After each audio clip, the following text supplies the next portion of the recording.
hilltop stood. I can still see its hanging roofs against the cypress trees.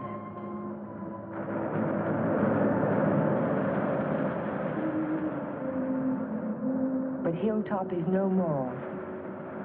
There is only a scar of jutting rock where once its windows glittered in the California sun. My Aunt Amelia's house still stands next door. I was a welcome guest within its walls, but to me it will always be a house of fear. I was afraid that Sunday morning in September. I was afraid before the doorbell rang.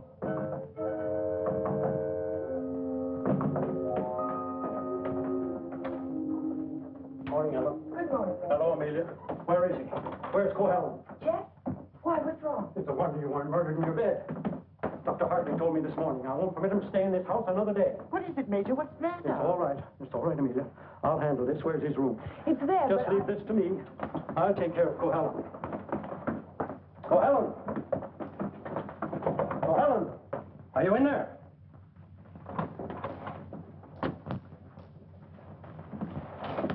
He's gone. He can't be. He said last night... Well, I mean, he must be around somewhere. I'll search the place from top to bottom. Would anyone mind telling me what all this excitement is about? You've been harboring a dangerous man. A man who is... Wouldn't it be fair to Jeff if we waited until we find him and then he can speak for himself? Well, by all means, find him. But where? Well, supposing I look in the garage and see if his car's still there. Just what did Dr. Hartley tell you?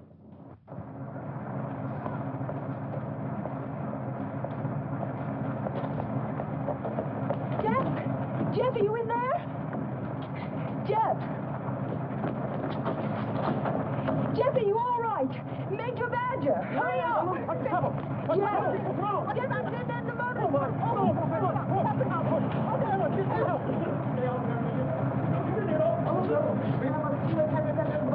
Gotta get him out in the air. Amelia, hold for an ambulance. Yes, I will. Come on, Ellen. Right grab away. his shoulders. You grab his leg. You get him out in the air. Come on. Jeff, if only I had listened to the doctor. If you had only listened to him on the train. There was something wrong even then, something terribly wrong. I should have seen it in your eyes the first time we met.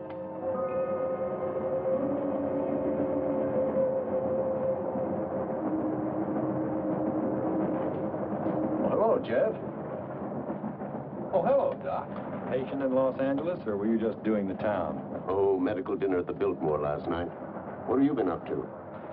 I spent a couple of days at the General Hospital. Those dizzy spells again? Nothing serious, I hope. When I need a doctor, I'll come to see you. I was getting some technical stuff for the Veterans Hospital I'm working on. Didn't I hear somewhere that Ben Shepard donated the land for it? That's right. Join me in a cup of coffee? No, thanks. I've just had breakfast. I'll see you later then. Oh, Jeff. Yes? I don't like those recurring periods of depression of yours. Why don't you come in and let me give you a checkup? One of these days.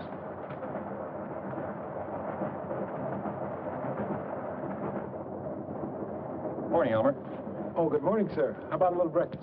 You can start me off with some black coffee. Yes, sir.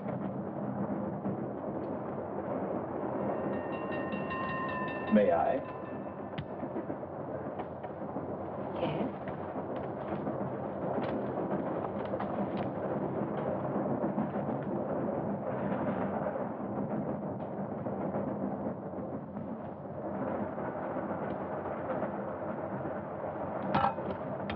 Oh, sorry.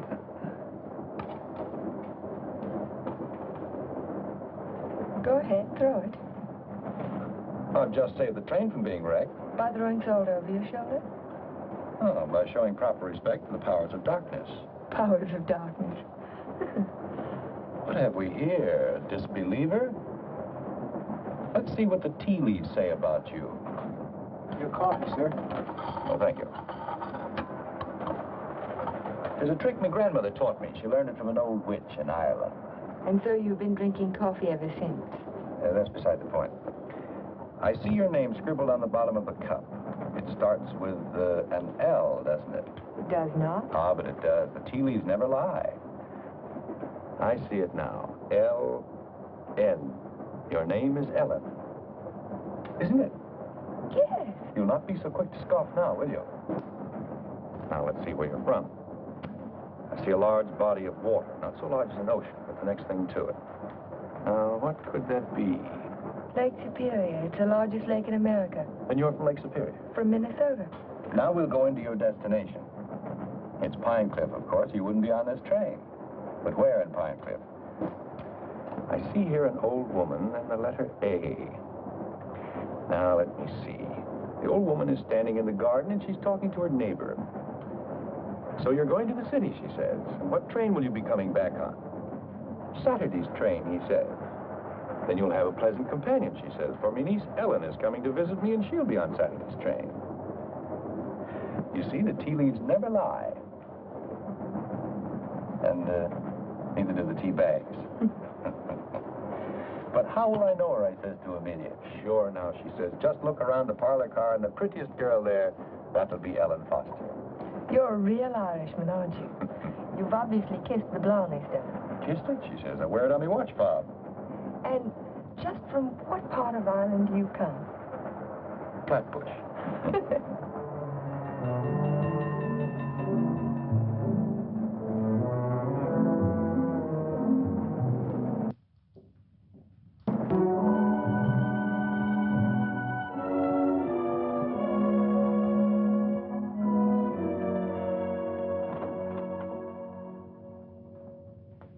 Good morning, Stu. Good morning, Mr. Cohalan. Mr. Shepard here yet? Well, he's in his office. Thank you. I think this would be an ideal site for the beach club, don't you, Keith? Yeah, it certainly would, Ben. Busy, Ben? Oh, come right in, Jeff. Well, we bring the road in here and divide this section into 2-acre lots. Hold out this area for the golf course. Hi. How are you, Ben? Hello, Jeff. How was the trip? Fine, thank you. I bought you a little present while I was in Los Angeles. Found it in an antique shop. Hi, Jeff. Parents? It's a map of an old Spanish land grant. Say, that is an antique. Here's the Ibarra territory. My grandmother's grandfather, he lived right there. That was before California was a state, wasn't it, Ben? It certainly was. I keep forgetting how long your family's lived here. Only since 1820. Really? Come in. Pardon me, Mr. Shepard. What is it, Mac? Well, Sue told me you were in here. Did you take any blueprints with you when you went down to the city? No, why? Why, the rear elevations are missing. They can't be. I put them in a file Thursday. Well, they're not there now. Well, they must be. Come on, I'll help you look for them. See you later, Ben. Thanks for the map, Jeff. Glad you like it. Jeff seems to be getting awfully absent-minded lately, doesn't he? The boy works too hard. Maybe so, but... Say, that's quite a map, isn't it? Oh, it's a beauty. Look, here's our beach. That's the old Spanish name for it, Costa del Rey, the coast of kings.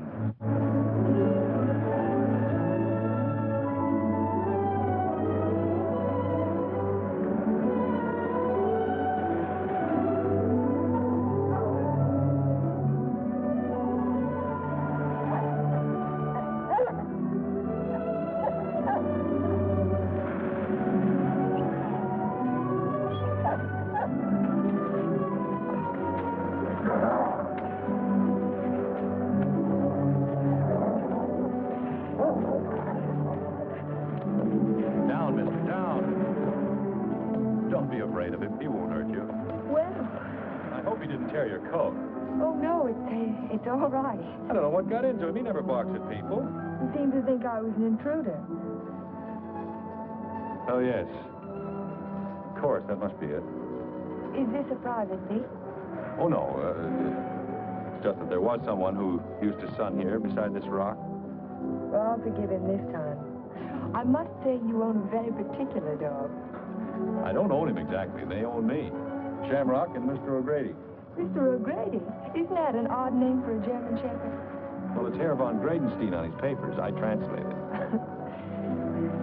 Well, I guess I ought to go home. I'll walk along with you.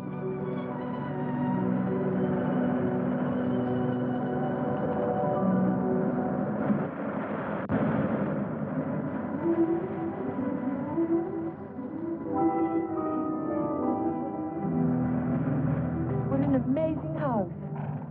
Don't you like it? Yes, I think I do. It looks as if it had wings. As if it could take off and fly across the sea. That's the effect I was striving for when I built it. You built it. My house. Certainly belongs exactly where it is, doesn't it? Yes, I think a house ought to blend with its environment. If it's built in a valley, it should crouch between trees. If it's on top of a hill, it ought to be part of the sky.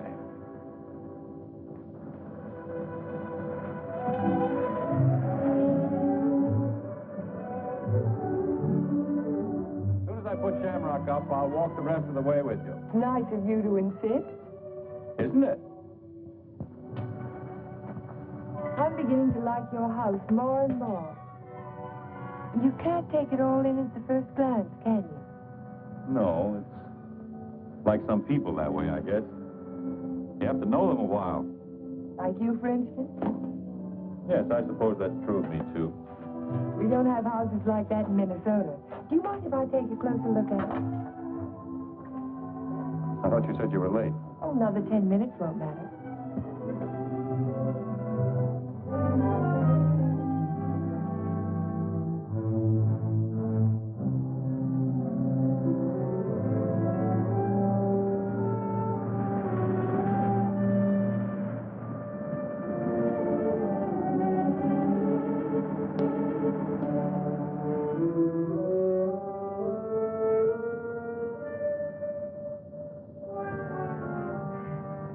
May I go in? Why, of course.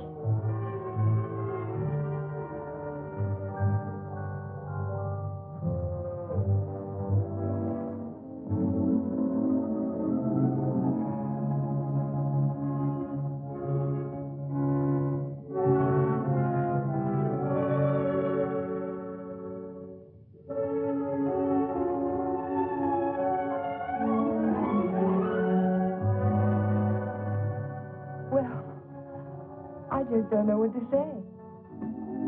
Care for a drink? Thank you. Sherry, all right? Yes.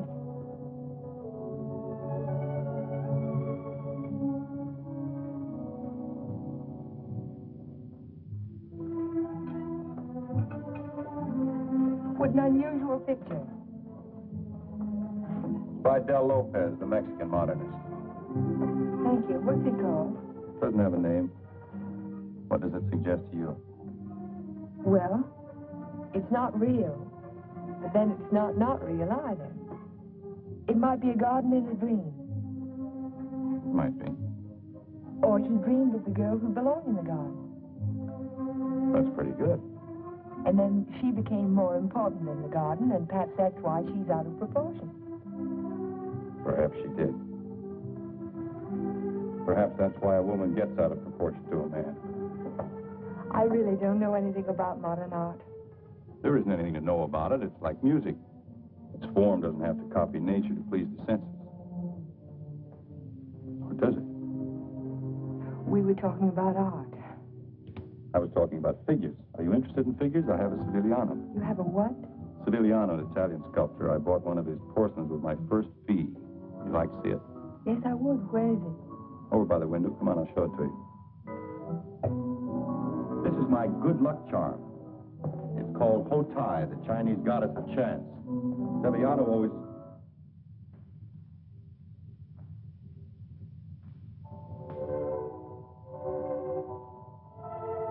Oh, Jeff, I'm terribly sorry.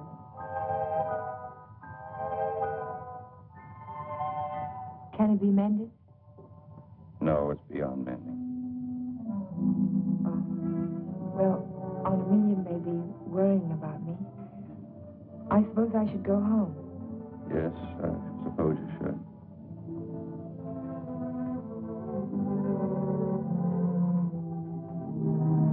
Goodbye.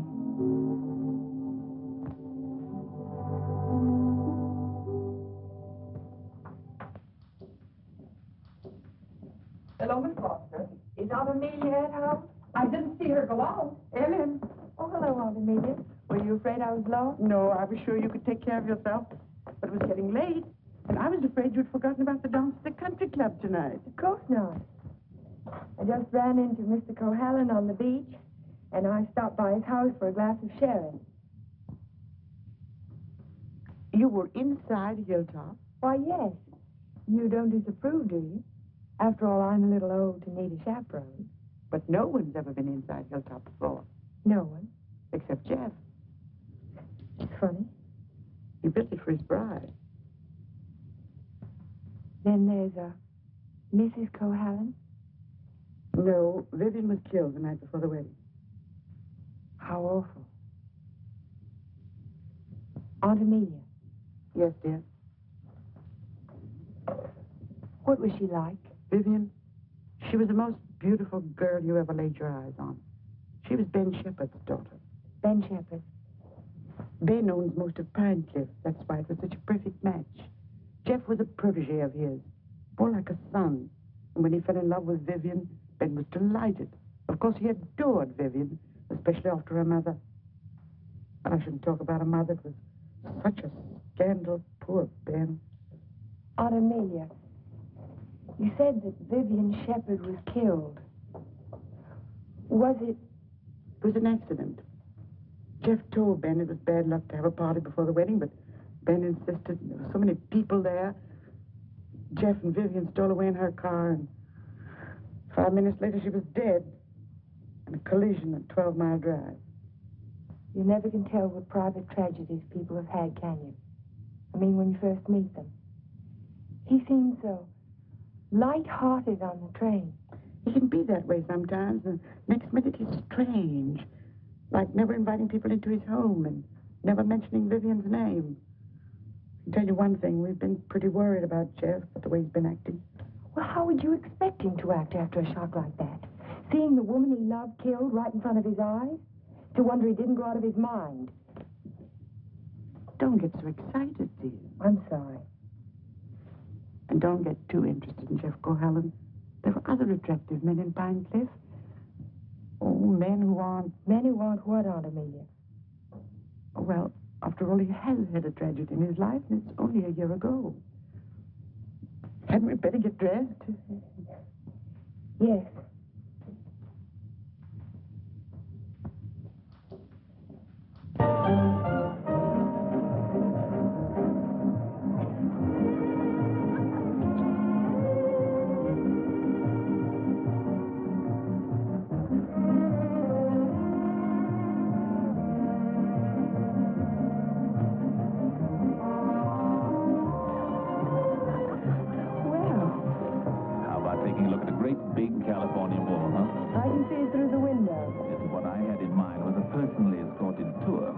Reputation, Mr. Ferris. But I am thinking of it. A new girl in town seen walking with me in the moonlight while a stag line will give you a rush. I never encourage stag lines. There's no future in them. Well, in that case, we'll sneak out quietly, huh? No, thank you. Thank you, but no. Cold climate, Minnesota. Yes, isn't it? Let's go down the bar, Tubby. I see you know our local hero. Charming fellow. Yes, he is. I suppose you fall madly in love with him. Everybody else does. Except you, Mr. Ferris. Oh, I think he's just ducky. Did you children enjoy your dance? It was just ducking. Keith, you must sit down and have a drink with us. I thank you. I'd like to. Hello, Amelia. Hello, hello. Welcome home, Dodo. Thank you. Good evening, Major. This is my niece, Ellen Foster. This is Miss Ferris, dear. How do you do? How do you do? And Dr. Hartley. Why, yes, we met on the train. My name is Ferris, too. You, I know. Oh, Wolf, Major. Now, you two stay right here and don't you move till we get back.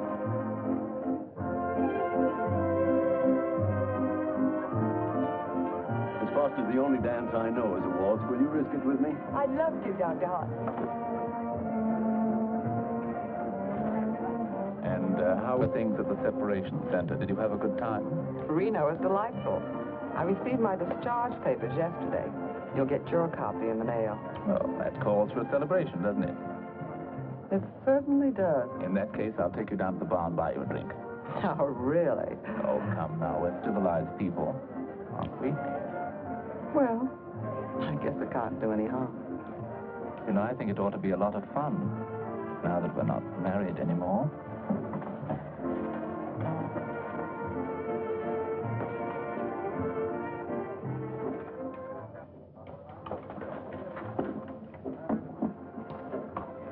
What do you think your chances are?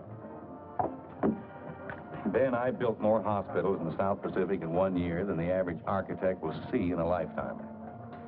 The only competition I'm worried about is Talbot and Talbot. Huh? Not that I can't compete with them professionally, but they seem to know how to play the political side of it. Well, that won't count here. I hope not. Anyhow, I'm indebted to you for a crack at it. I merely suggested that they invite a local architect to submit plans. Jeff, you're looking pretty seedy. Sure you haven't been working too hard? Well, it's been a pretty hectic week, Ben, but we finished up tonight. Plans are all wrapped and ready for mailing in the morning. Hello, Ben, you old darling. Hello, Dodo. Hello, Jeff. There's an admirer of yours looking for you upstairs. Who's that? A girl by the name of Foster. You seem to have made quite a score. Aren't you speaking to me, Jeff? Certainly, Dodo. How are you? Fine. Are congratulations in order? They certainly are. We're celebrating the new freedom. See you later. Bye. I think I'll go upstairs, Ben. It's getting a little crowded down here.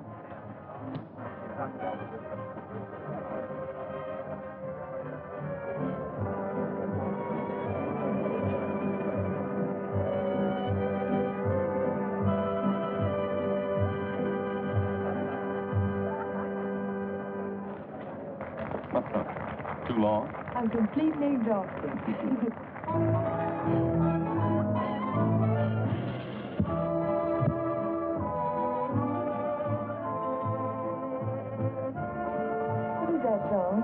Do you know? It's called Don't Forget Me. Oh, I remember. They played it a lot last year. Yes, we played it last fall. Is something the matter? No, I didn't eat my dinner. I guess you shouldn't drink on an empty stomach. Excuse me.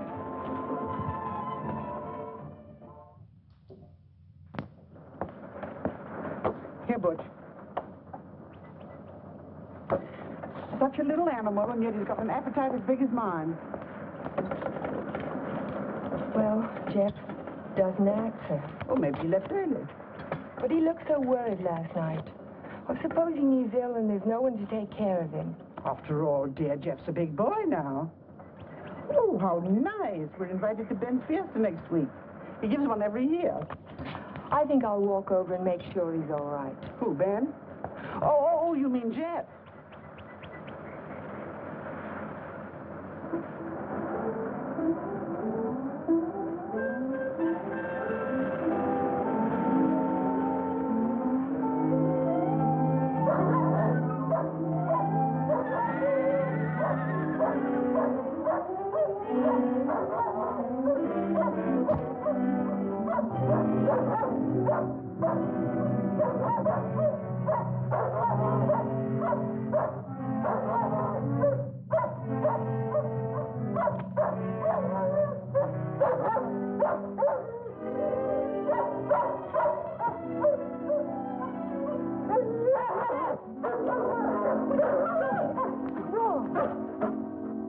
Look at his right front leg.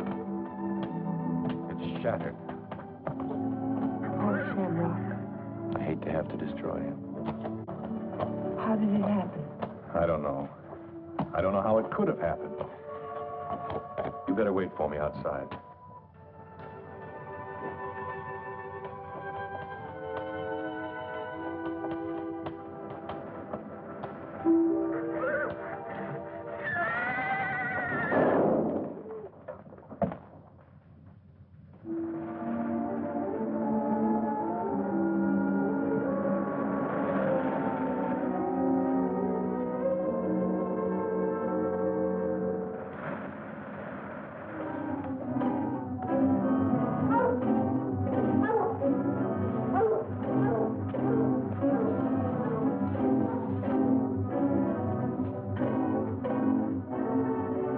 Which way he went? Who? The man. What man?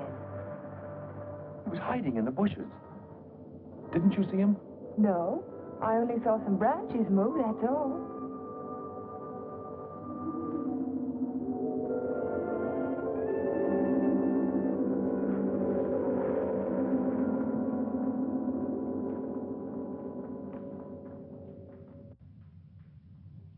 I've never seen lovelier roses.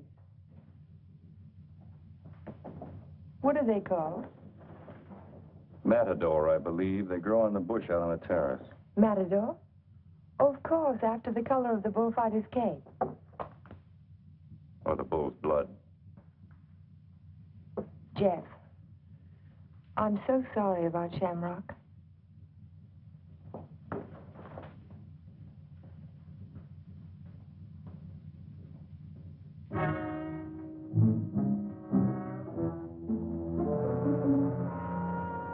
Helen, you better go now. You're not safe with me. Do you understand? I suppose I don't want to be safe. Please go now. I'll call you later. All right, Jeff.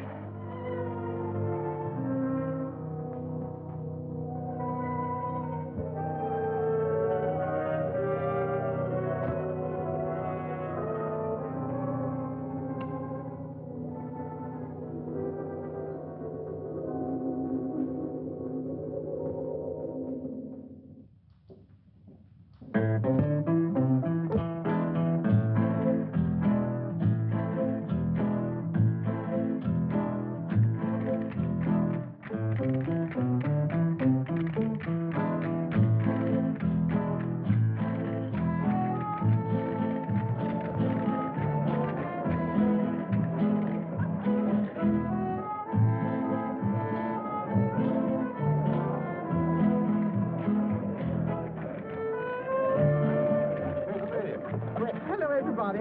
Ben, this is a wonderful car. Oh, thank you, Amelia. Tell me, have you seen the Major? Yes, he's right over there. Thank you. Excuse me, please. Will you excuse me, please? All right, Ben. Major, I wonder if you could tear yourself away from these charming people and come and speak with Mrs. Atkinson. She's dying to talk to you. You know, for a woman not his age. Go ahead, tell me. What does a certified public accountant do?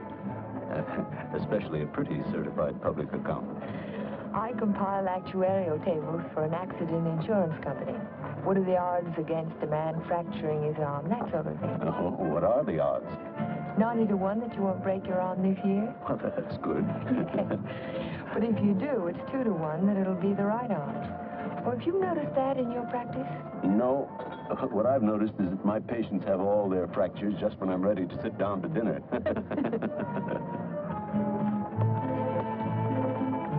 Hey, you. Come here, man. I want to talk to you. Si, senor. Didn't I see you around my place last week? Me? Me no, senor. I'm sure I saw you hanging around my stable. Me? No, senor. Some other fellow, but not me. Just a minute.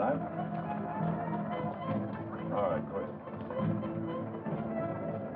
Well, I wonder what that was all about. Oh, the morning after the dance, I went over to see if Jeff was all right, and there was a prowler behind a bush.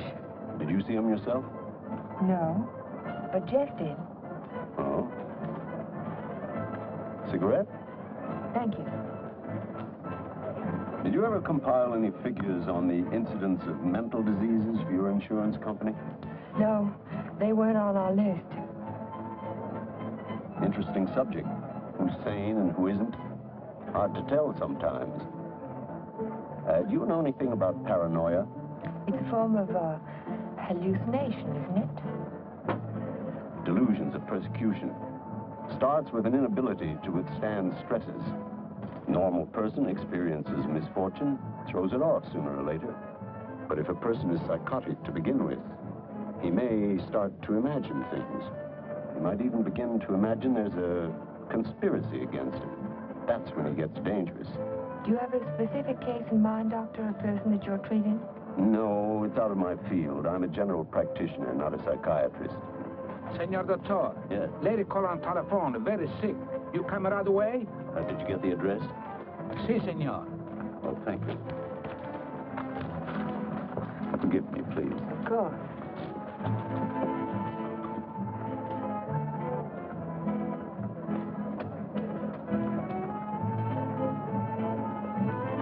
Are you sure, Jeff? Ben, I'm positive it was the same man. Well, I'll talk to him if you want me to, but you know how it is with those fellows. They all look alike if you don't know them.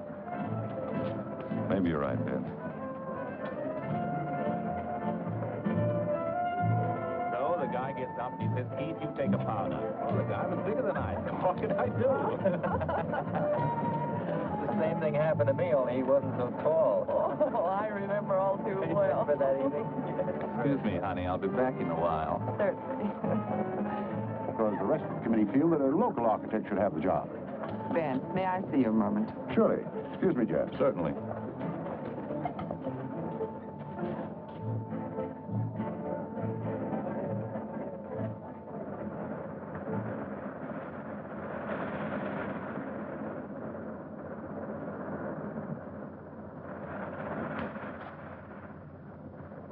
Well, if it isn't Miss Icicle from Minnesota.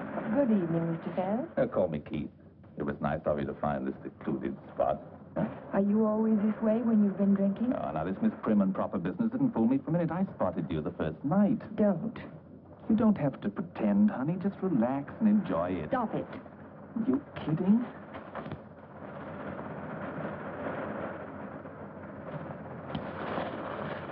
Jeff. Hello, Galahad. Been playing Peeping Tom? Get out. Don't be ridiculous. As I was Would you saying, mind honey, leaving us alone? Jeff, please I'd like to don't. have a few words with him. Privately. If I ever catch you around Ellen again, I'll run you out of Pine Cliff. Galahad, you frightened me. I'm warning you, I mean it. Keep away from her. I know too much about you. So what? You'll never open your mouth. That's the beauty of it. It's your story, and you're stuck with it. I don't have to open my mouth. I can close yours. What are you two boys arguing about? What does anybody ever argue about? Politics. Oh, politics. Keith, will you do me a favor? Dr. Hartley had to leave on an emergency call. Will you see that Dodo gets home? She has a little headache. I'd be glad to. Ben, don't you think maybe I'd better? Look, I pay her alimony. I'll take her home.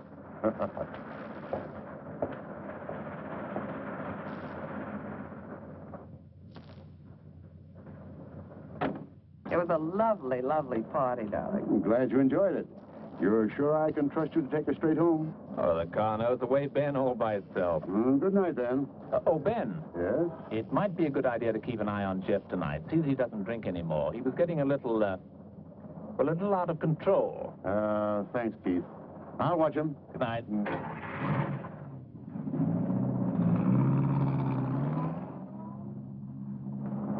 Still cutting the lad's throat, I see. An inch at a time. Every little bit helps.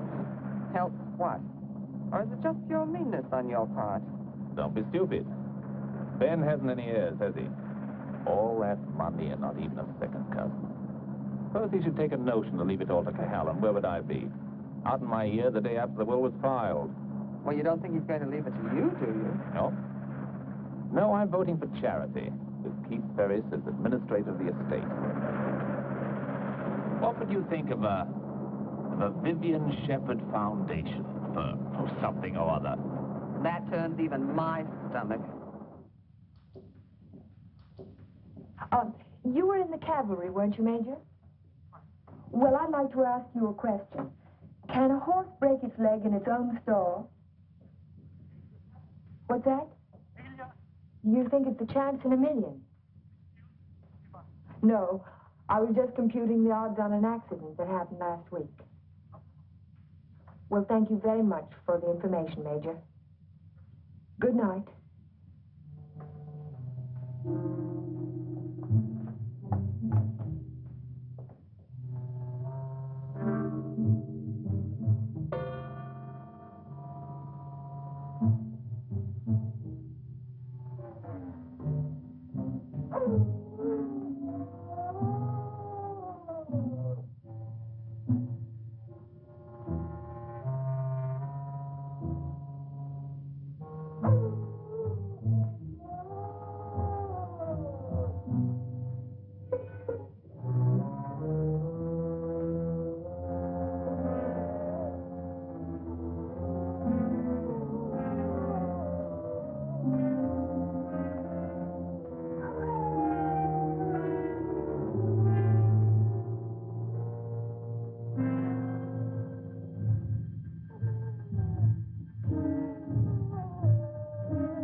I heard it too. Could you tell where it came from? No. It's around here someplace, but I can't locate it.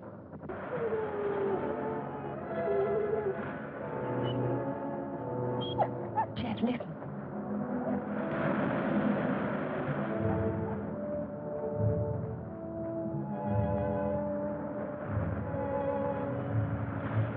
What's the matter, mister?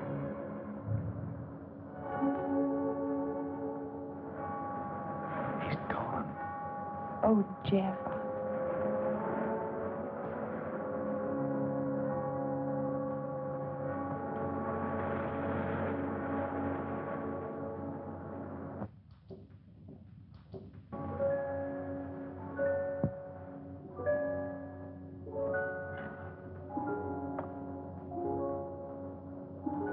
Well, that's about all we can do tonight. Jeff. I want to talk to you. Well, not now. I'm sorry, I didn't mean to be rude, but I'm just not in the mood for conversation. You have to listen. It's important. Well, let's go up to the house.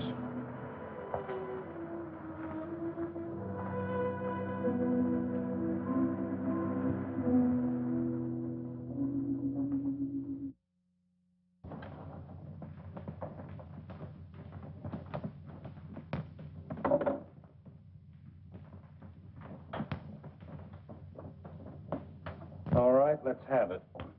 I talked to Major Badger tonight. He can't understand how Shamrock could break his leg in his own store. Well, he hasn't anything on me. I can't understand it either.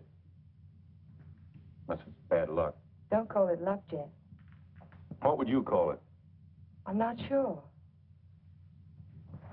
A few days ago, this rose was on your matador bush. It was alive and beautiful. Now it's dead.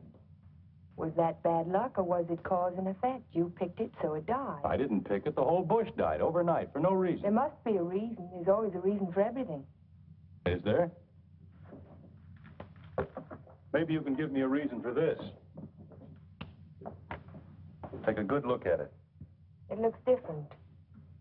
Is it the way the light hits it? It isn't the light, it's the colors. Look at it again. Oh, I see what you mean. They faded, haven't they? All the life's gone out of it. Your rose bush died. Your painting fades. But have you ever had a common, ordinary fall, Jeff? What do you mean? 65% of all accidents are falls. Falls down a flight of steps, falls out of a tree, falls off a ladder, or in a bathtub. But nothing of that sort ever happens to you. It's too ordinary. Your kind of accident has to be unique. What are you driving at? Your bad luck, Jeff. It's a little too bad to be true. Your porcelain figure fell off the table while nobody was in the house.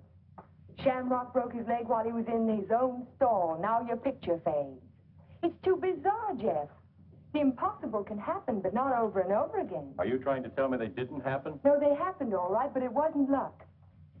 Can't you see the pattern that runs through all your accidents? Shamrock, Mr. O'Grady, your picture, your statue, your rose bush, and the collision on the highway last year. That's when it all began. 6 accidents, and every one of them killed something you loved.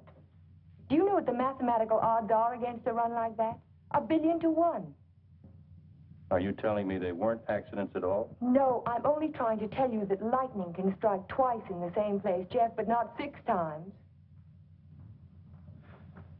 You mean you think that all of these things have been planned by someone?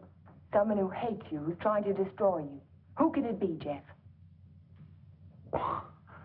I don't know. We'll find out.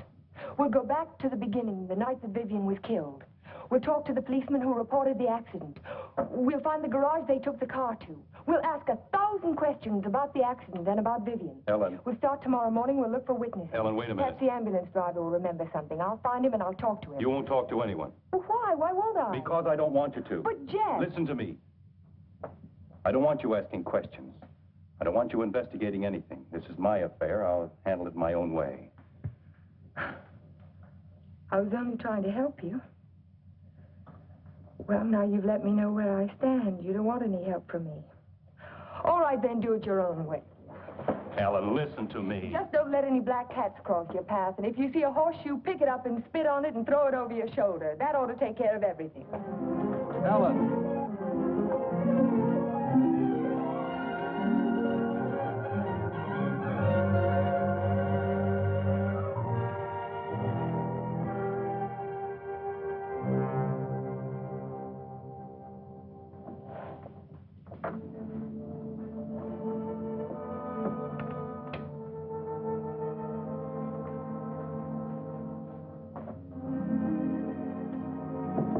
Come in.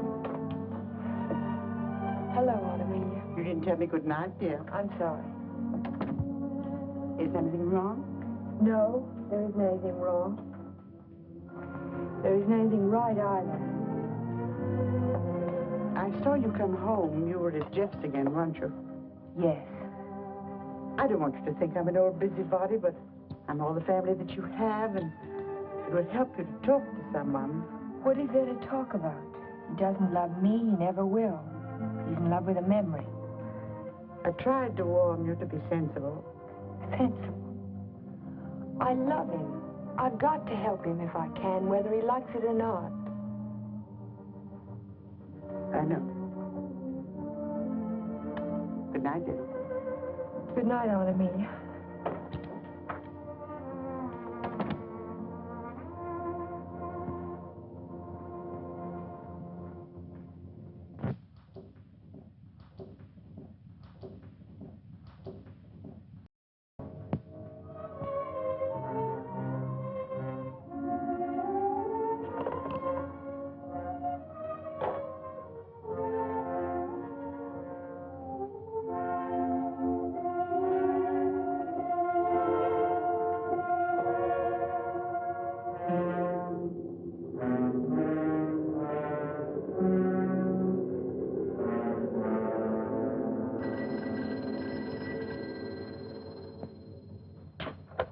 Hello? Hello, Jeff. Oh, yes, Ellen.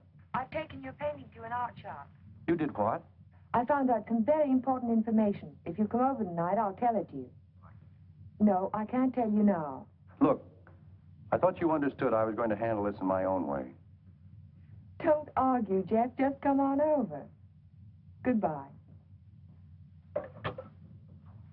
Well, what do you think? It's hard to understand why it's faded. The artist didn't use pen colors, he didn't even use tempera. There must be a reason. I would say this was painted with London watercolor. That's the best you can get. Nothing fades them except continuous exposure to strong sunlight for at least a month. That's impossible. I can't imagine what caused it. Well, I tell you what I can do. I can talk to a couple of artists I know. They might have an idea. I think my best bet is to go and see Trilfit. He's a watercolor man. He's one of the best. He ought to know everything about it. I think I'll catch him tomorrow morning. You know Trilfit. He's a naturalist. He painted dogs and horses and cows. My wife, he made a beautiful Thank you painting. very much. I'm sorry to trouble you. Oh, no trouble at all. Oh, Miss Foster. Yes? I just remembered something. Years ago, I framed some pictures for a painter by the name of Torres, Vicente Torres. One of the paintings was an old lady playing the guitar. It was a watercolor. And it faded? The man who bought the picture took sun lamp treatments that winter, and he took it on a couch right under the painting, and he was mystified why the color faded. So Vicente found out that the rays from the sun lamp broke down the pigment. Can you remember the name of the man who owned that picture? I don't think I ever knew. It was some local man. What about the artist? Is he still in Pine Cliff? Torres? He died 5 years ago. Oh. Thank you again.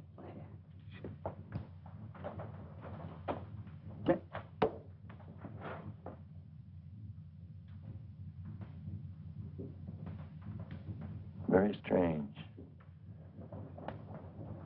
Have you told anybody else about this? Of course not. But someone in Pine Cliff knows that you can fade the colors out of a painting by turning a sun lamp on it.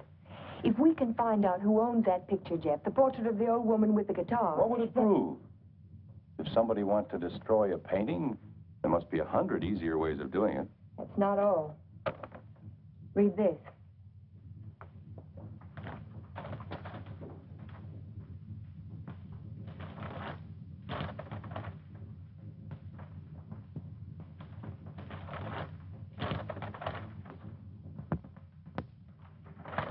Arsenic?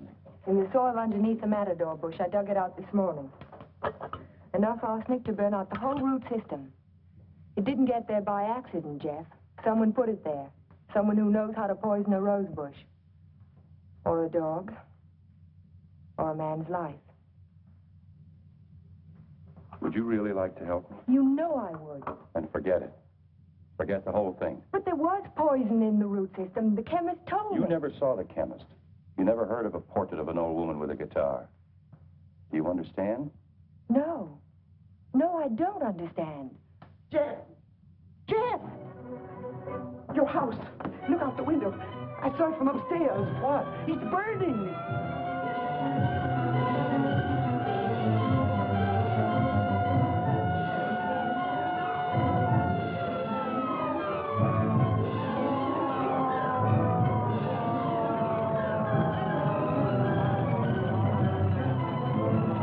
Sorry, we won't be able to save much, Mr. Cohalan. The fire's got 2 big stars. Everybody stand back, please. Out of the way, please.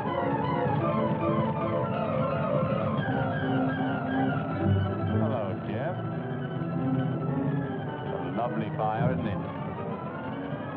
You know, you can see it for miles. Jumped right in my car and drove over.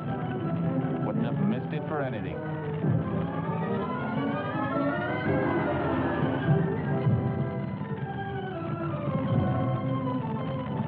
I'm so sorry, Jeff. Such a beautiful house. I'm glad it's gone.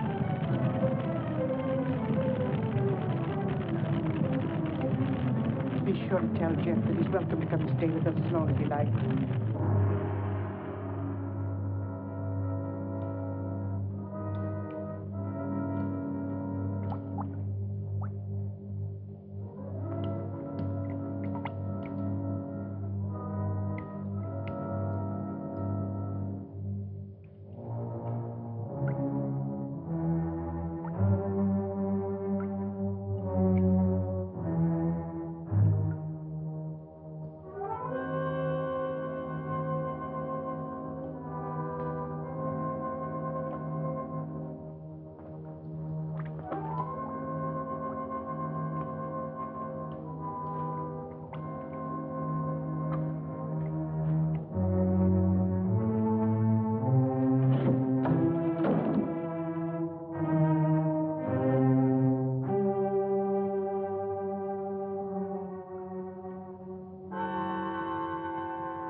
No, he hasn't come in all day. Try to locate Mr. Foster? Yes, I did, but he left the house early this morning. Well, wait a second. Here he is now. Good, good. Have him come right in. Mr. Shepard wants to see you. So I hear. He'll be right in. Thank you. He's here now, Stacy. Hello, Ben. I didn't mean to keep you waiting. It's quite all right, Jeff. I'm terribly sorry about what happened last night. I know you are, thanks. I wouldn't bother you about anything today ordinarily, but Mr. Rogers here just came to town. Stacy Rogers, chairman of the hospital committee. Oh, of course. How are you, sir? Glad to know you. This is the Jeff Cohalan I recommended to you. Yes, we examined your plans last night, Mr. Cohalan. Good, clean, modern lines. Thank you. I'm sorry we couldn't give you the job. You couldn't, what? I was just about to tell you, Ben. We decided on Talbot and Talbot. You did? Well, this is a surprise, Stacy. Which was it, Mr. Rogers? Politics or stupidity? I beg your pardon. If they'd given it to Magruder or Chesney and Pike, I wouldn't have said a word because I know the boys would have gotten a good, modern hospital. But Talbot and Talbot haven't had a new idea since Burnham did the Flatiron Building. Oh, now, take it easy, Jeff. Oh, they're not architects. They're political finaglers. Maybe you can tell me just one detail in their plan that was an improvement over mine. Name just one. Young man, your attitude doesn't deserve a reply. But since you're a friend of Mr. Shepard's, I will say to you that no member of the board, myself included, could understand how a reputable architect would submit his design for an important building with no interior detail whatsoever. No detail? There were 17 blueprints of the interior, right down to the placement of the operating tables in surgery. You may have drawn them, young man, but you didn't send them to us. There were no interior details? None at all. Could they have been misplaced somewhere in your office? Not possibly. The sealed packages were opened in the presence of the entire board. Maybe you misplaced them, Jeff. You know how absent-minded you've been. Suppose you can find the duplicates. Would the board be willing to reconsider? That's impossible. The contract has already been awarded.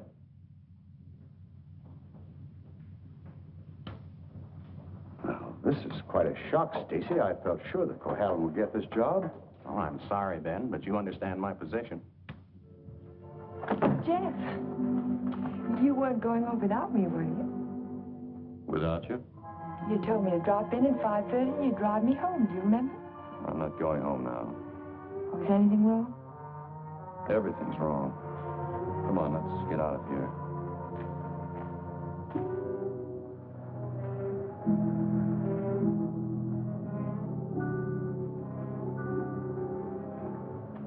It's dreadful. A whole year's work completely wasted. Typical Cohalan luck. Don't keep calling it luck. Supposing someone took those plans out of the office and wrapped the package over again. Who'd do a thing like that? Keith would. He hates you. He hates everybody. There's something twisted inside of him. It would take a psychiatrist to explain it. And why does Mr. Shepard keep him on at the office? Doesn't know what he's like. Dodo must know. She acts as though she's still in love with him. There are women who love men like Keith. Take a psychiatrist to explain that, too. It's getting kind of late. I'd better drive you home.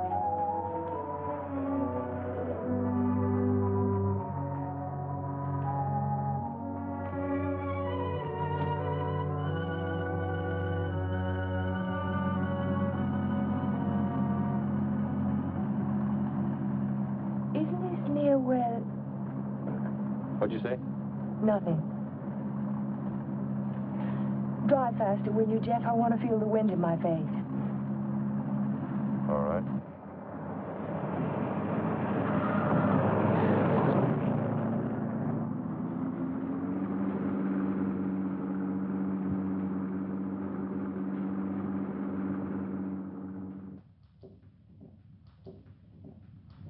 Here you are, Miss Foster. 296 Hall Street, Fall River, Massachusetts. Thank you very much, Sergeant. Just one thing more. The accident happened on 12 Mile Drive, didn't it? That's right. Just 3 miles from Pine Cliff. Thank you very much. Traffic department. Miss Foster. Who? Just a minute, please. Oh, Miss Foster. It's for you. For me? Hello? Miss Foster? This is Dr. Hartley. Oh, hello, Doctor. How on earth did you know I was here? My office is just across the street. I saw you go into the police station as I parked my car. Are you in trouble, Miss Foster? In trouble? Why, no. I mean, not exactly. I think you better drop into my office. Can you come over right away? Well, I have a long-distance phone call to make first. Well, just as soon as you complete your call. Yes. I think I could come by in about 20 minutes. Thank you.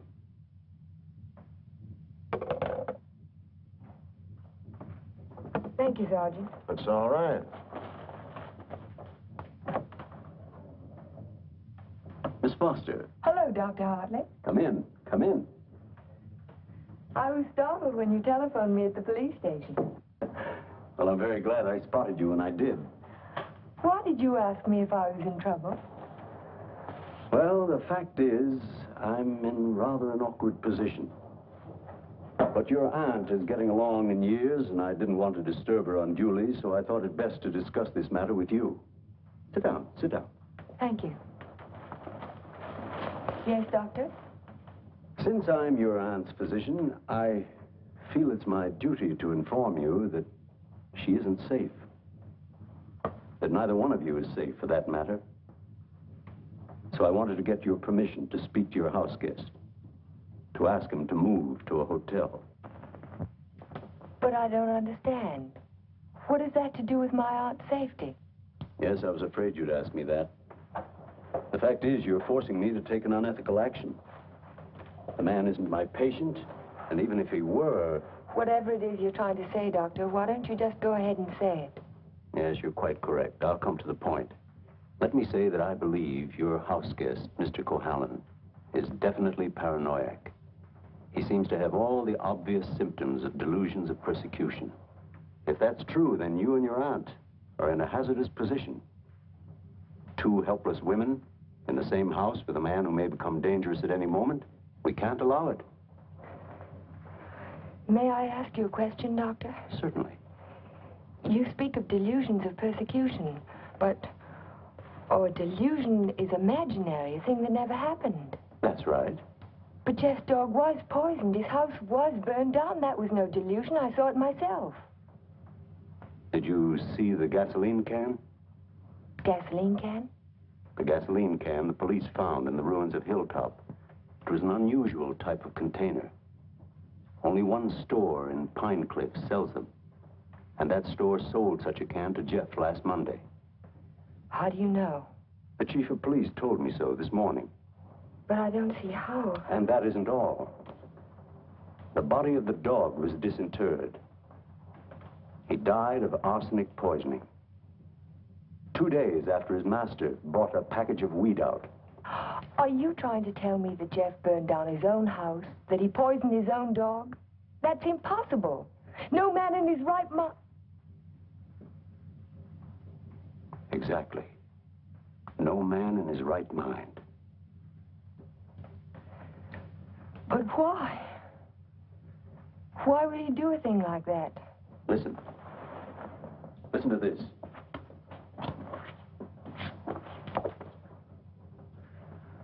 Once the feeling of guilt is firmly established in the subconscious, the patient may do injury to himself as a form of penance or self-imposed retribution. Such actions may be taken without conscious volition and will often disappear entirely from the memory stream, so that the patient is later unaware that his injuries were self-inflicted. That's my theory, that Jeff is suffering from feelings of guilt, and he's unconsciously punishing himself for it. Guilt? You keep talking about guilt. I don't understand you. What is he guilty of? His fiancée was killed in an automobile accident a year ago, and he was at the steering wheel at the time.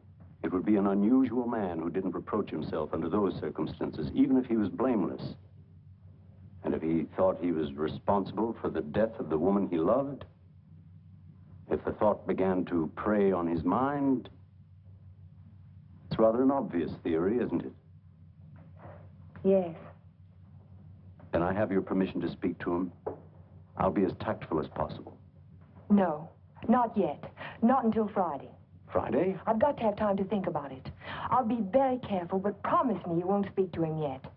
Well, I can't force my opinions on you, Miss Foster, but I must emphasize as strongly as I can that delay can be dangerous.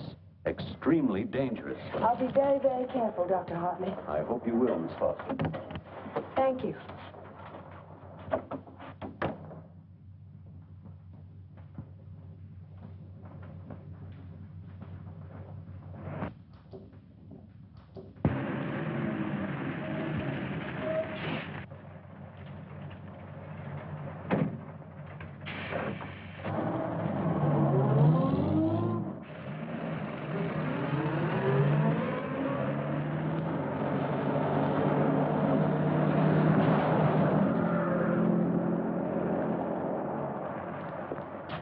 That man must be crazy.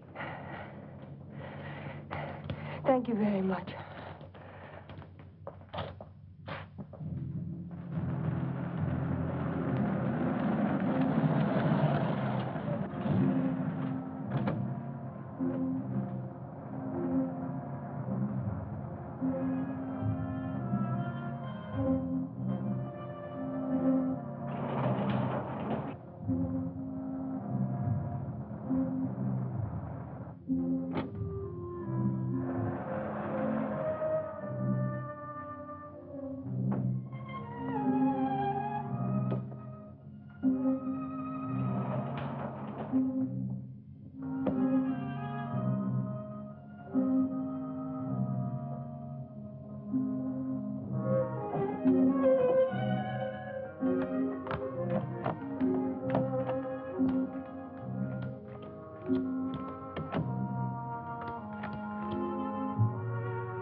Jeff. Hello.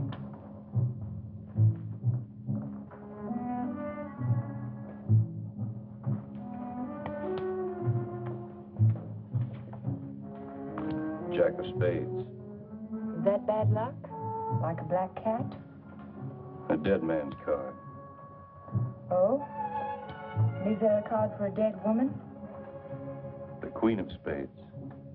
I almost drew it this afternoon. Oh, what happened? Oh, I just gotten off the bus and was waiting to cross the street and a car nearly ran me down. It almost seemed to be trying to. Did you see the driver? No, I was too busy trying to get out of the way. What kind of a car was it? A green convertible. Like yours. Except the top was up. You've got to get out of here, Ellen. You've got to get out of Pine Cliff right away. Why, Jeff? Because something else is going to happen. I can feel it. It might happen to you. I'm not going to leave, not now. I'm warning you, Ellen. It's no use, I'm not going. You're asking for trouble. Am I? And I'll really ask for it.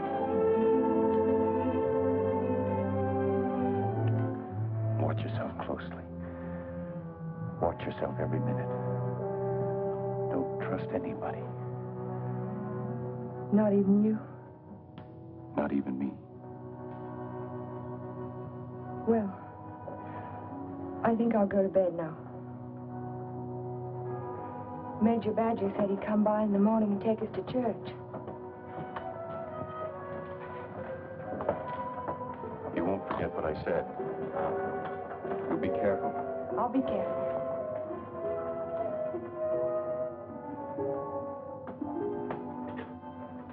Jeff. Yes?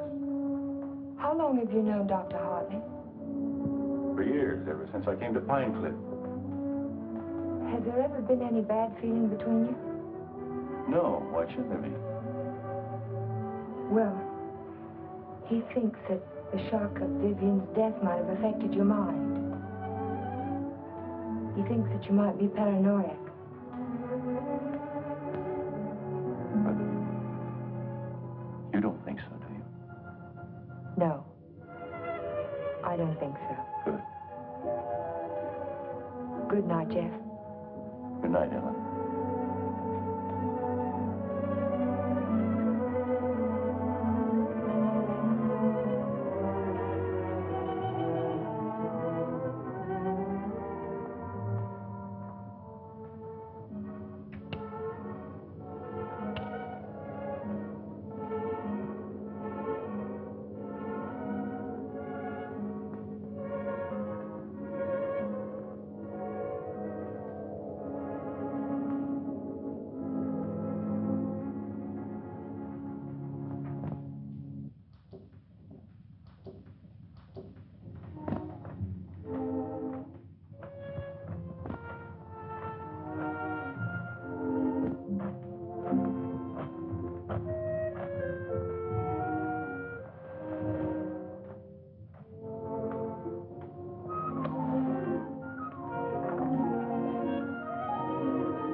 had to see you again.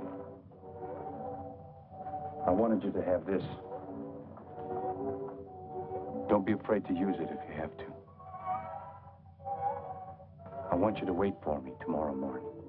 Tomorrow morning? You mustn't leave the house. You mustn't leave the house without me. Promise you won't. All right, Jeff. I promise.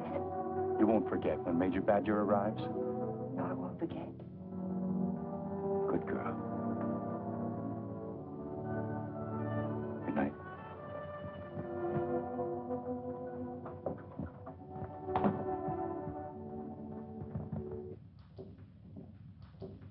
Next morning.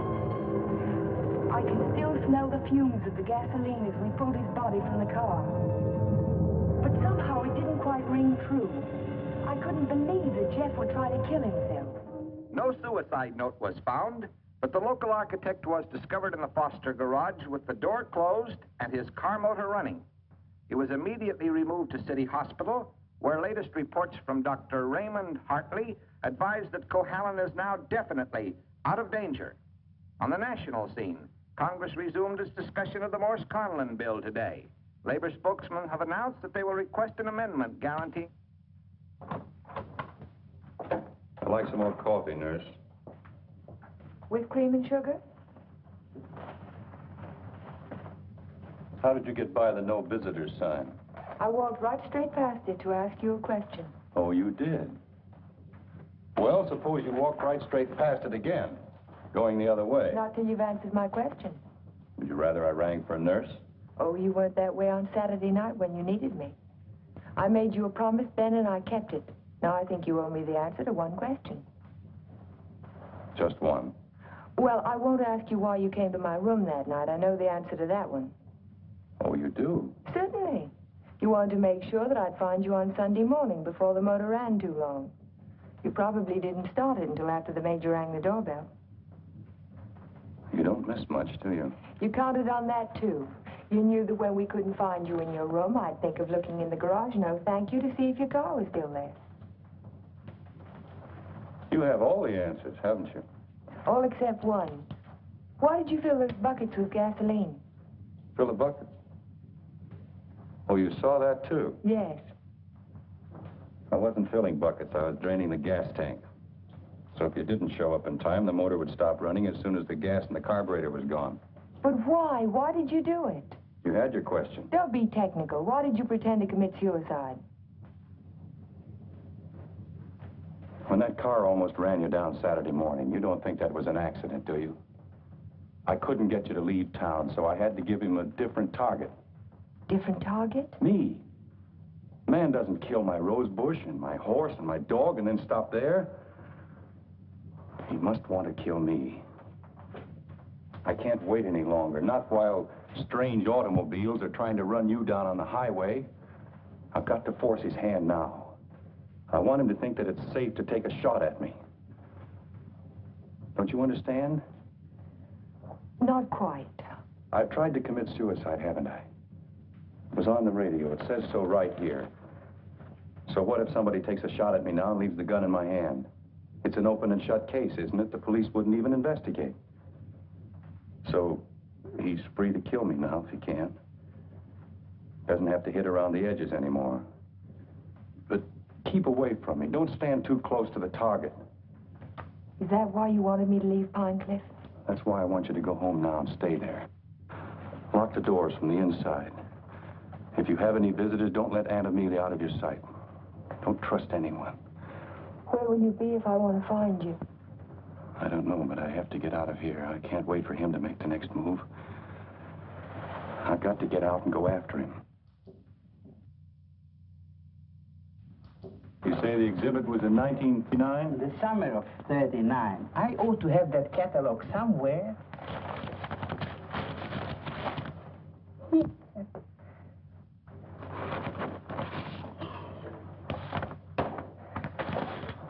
Here we are.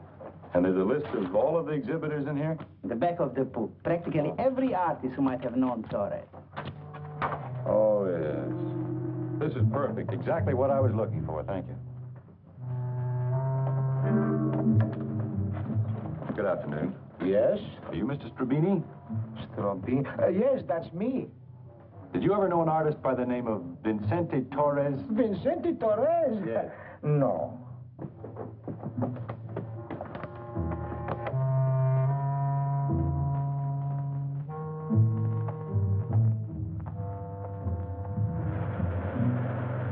Vincente Torres? Certainly I knew him well. Watercolor man, no sense of depth. Do you recall a painting he did, a portrait of an old woman with a guitar? An old woman with a guitar? Don't believe I ever saw it.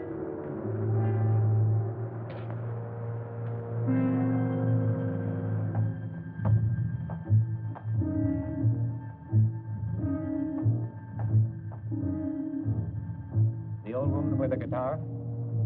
Yes, I remember when Torres painted it. It was during his Renoir period. Do you remember who he sold it to? Didn't know he ever found a sucker. It was a piece of tripe. Well, thank you. Not at all.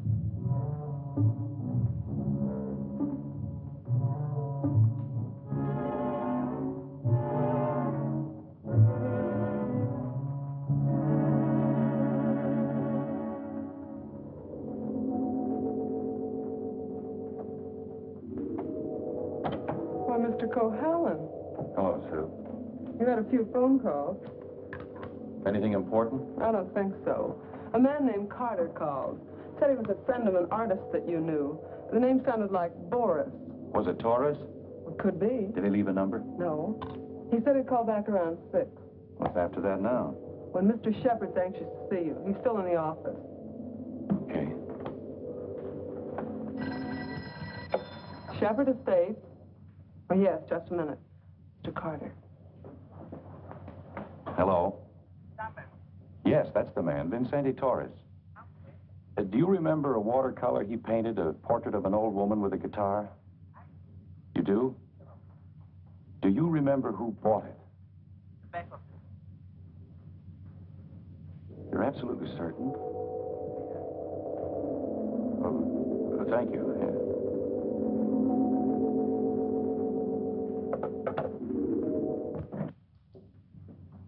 Oh, you're just the man I've been looking for. They wouldn't let me in the hospital, and you seem to have disappeared since you got out. Well, I had some important things to do, Ben. Well, anyhow, you're here now. That's the main thing. Of course, I know it was an accident, boy. You couldn't have done it deliberately. Couldn't I? Of course not. Just the same, you've been overworked lately. You're looking all fagged out. It's time you took a rest. Yes, I could use a rest. A nice long rest. It's just what I had in mind. As a matter of fact, I'm tired myself. That's why I'm thinking of taking a trip. See something of the world before I get too old. Sounds like a fine idea, Ben. It'd be a good idea for you too, Jeff. Why don't you come along with me? The two of us could have a pleasant time together. Leave all our worries behind and take things easy for a while. What kind of a trip were you thinking of, Ben? I haven't made up my mind. Where would you like to go? Oh, an ocean voyage might be nice. If the ship had a low rail and a long drop to the water. Or Niagara Falls might be handy, or the top of the Empire State Building. Don't talk like that, Jeff. Don't even think of such things. I wasn't thinking of suicide, Ben. I don't expect to jump. I expect to be pushed. You're crazy, Jeff. You're talking like a paranoiac. Where did you get that word, Ben?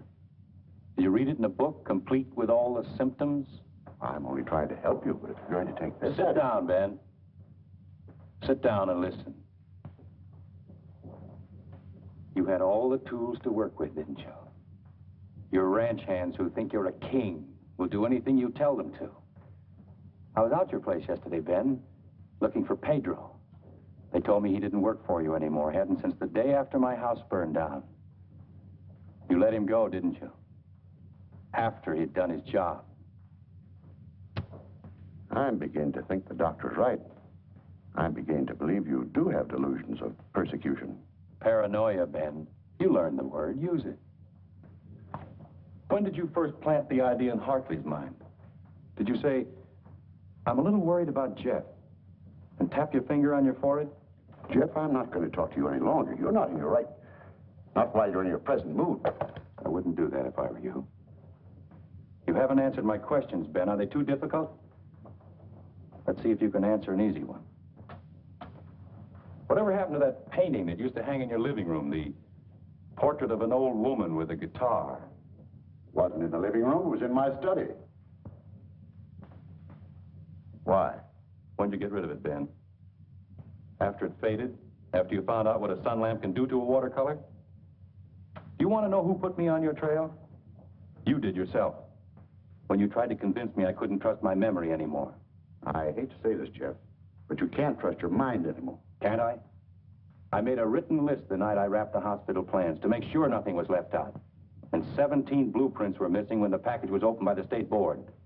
No one could have tampered with that package but you. No one else knew it would be on my desk overnight. I didn't know anything. Yes, you did. I told you. At the country club. You wanted to destroy my faith in my work, didn't you? It was the only thing I had left. Oh, Jeff, this is ridiculous. That's what I thought at the beginning. But once I began to suspect you, it all fitted together. I even remembered that your foreman was in the store the day I bought the can of gasoline. That gave you an idea, didn't it? Yes. It gave me an idea. How do you like your own medicine? How do you like waking up every morning wishing you were dead? Then you don't deny it anymore.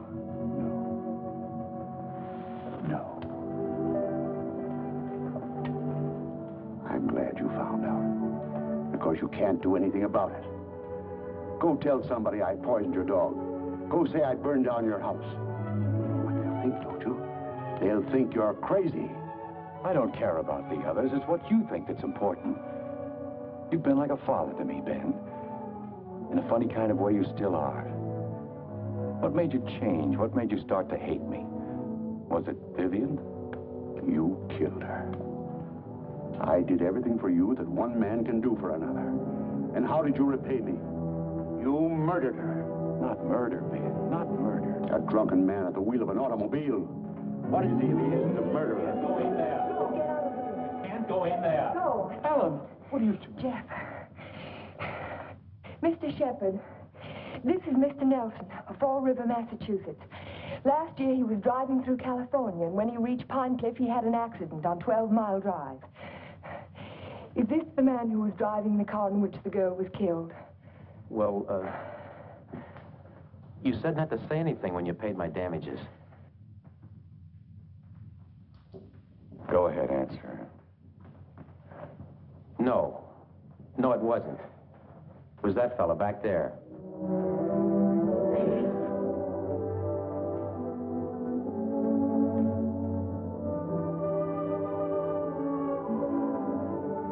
Thank you, Mr. Nelson.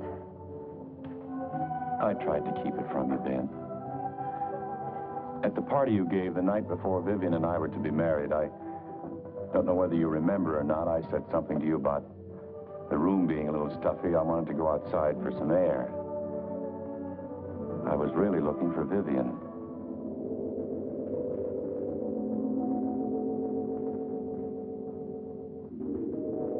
I found her, all right. I heard them talking to each other. It wasn't anything new, Ben. It had been going on for years, all the time I was overseas.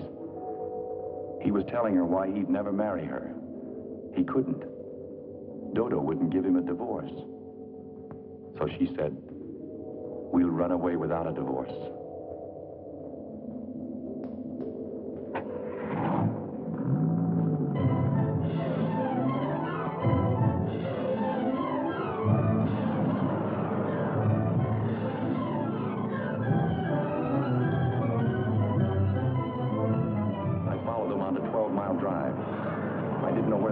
But I knew I had to stop them if I could. He was going as fast as the curving road would let him.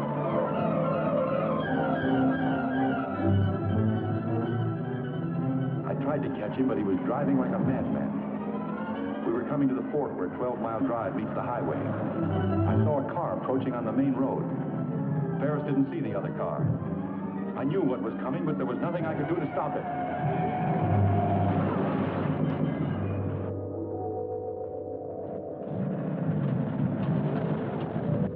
I jumped out of my car and ran toward the wreck.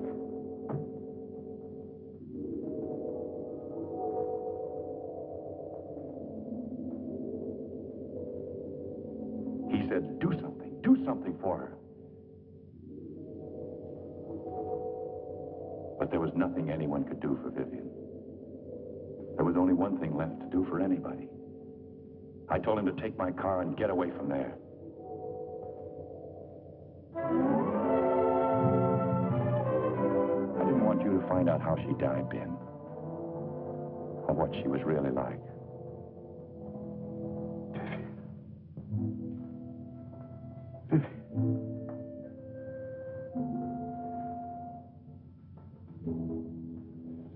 I'm sorry you had to know, Ben. Even now.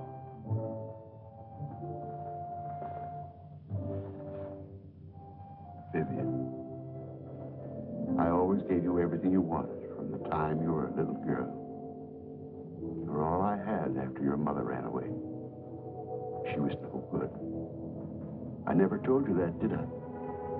Your mother was no good. Now you want to run away, too. You're just like her. The same bad blood. Jeff, he thinks I know. I won't go through that again.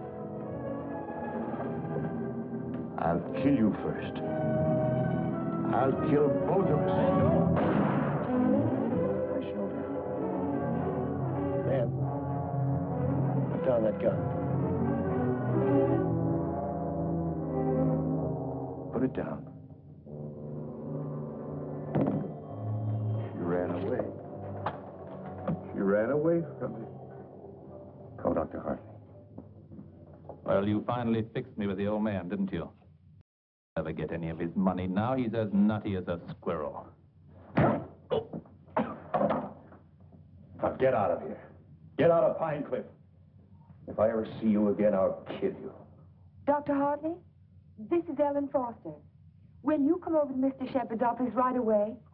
Yes, it's urgent. Thank you. It's all right, Ben. Everything's going to be all right.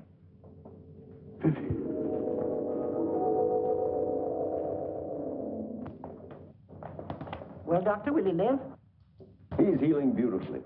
No infection, no complications, simple perforation of the deltoid. And all the time I thought it was my shoulder. You won't need that thing anymore. Good. He'll be as good as new in a week. Tell me about Ben. Well, Amelia, Ben was the psychopath, of course, from the beginning. I ought to have suspected it, of course. Now he's had what the psychiatrists call a catharsis. He's brought his troubles out into the open. Ellen helped to bring them out when she phoned Fall River. He'll be all right now, in time. Well, I'm very happy to hear that. Well, I hate to drag myself away, but the ill and injured are waiting. I'll see you to your car, Doctor. Bye, Ellen. Jeff? Goodbye, Dr. So long, Doc. And now, young lady, suppose you come along with me.